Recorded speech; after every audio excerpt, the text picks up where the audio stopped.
You've seen his name around town. From road signs to park gateways. And if you're like me, you have no idea who O.B. Riley was. If only someone could tell me. Kelly Cannon Miller. Ovid William Brackett Riley was born in Ohio in 1875, and he was one of the earliest homestead settlers along the Deschutes River. He comes here with his mother. His father passed before he and his mother ever came out to Oregon. They originally came to Portland, and he was an avid outdoors enthusiast as a kid. O.B. was such a nature nut that when somebody showed up in Portland with a picture of a majestic fish from Central Oregon, it changed his life forever. It was this big Dolly Varden trout, and he just thought to himself that that's where he needed to go and be if you could catch fish like that. So he and a buddy rode horses over and checked the area out, and eventually came down and homesteaded. Ovid and his mother, like many of the people who traveled the Oregon Trail, took advantage of the offer of free land.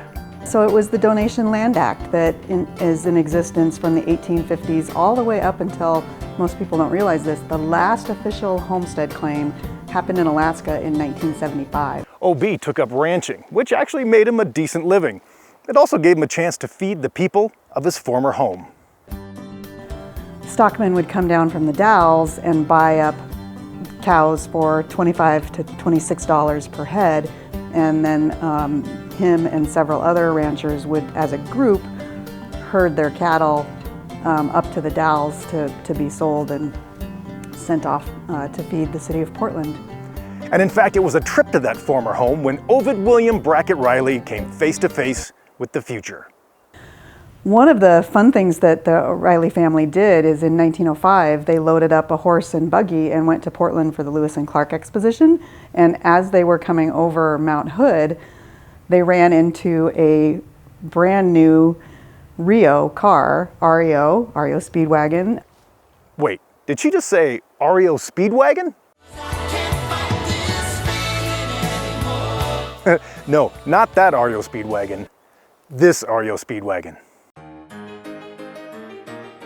And it was a gentleman trying to make his way over the roads to get to Portland, one of the first cars to come through and go to Portland on an overland trip from back east. So as part of Ovid's experiences as a settler, he witnessed the transition from, horse and buggy to car. So why is it that when you're driving in one of those newfangled automobiles, you only see his name in a certain part of town? Well, most street names, when you're driving through town and seeing Boyd, Reed, Riley, are simply because the road goes past where their homestead was. So O.B. Riley's property is out O.B. Riley Road. And in the end, it was that magical Dolly Varden that led O.B. Riley to a life in Central Oregon that lasted until the day he died.